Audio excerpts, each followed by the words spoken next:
Formal nang pasakaan og kasong frustrated homicide si Rogelio Mongosera, usa ka amahan nga nang amok sa Barangay Upper Banwalan, Barangay Tambler, Sabado sa buntag. Kaganina, nakatakda na kining dadon sa City Prosecutor's Office alang sa arraignment proceedings.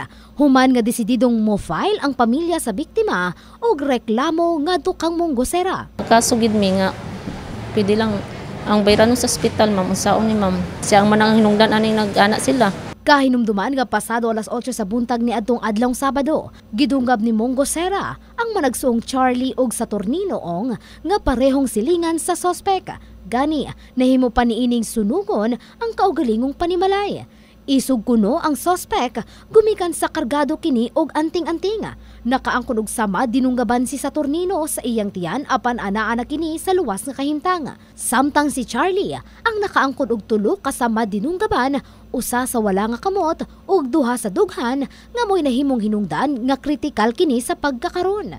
Ipa-file na natin ngayong umaga. Actually, nagpunta na yung investigator namin doon sa court para ma-file na yung kaso. Dito yung yung victim na si Charlie Ong, ito yung medyo talaga nasa critical ang condition, pero fortunately medyo safe na rin. Nasutang kanina kunong dunay personal nga panagbangi si Charlie Ong og si Mongosera. Hinungdan nga nauligid kini sa pagpanunggab.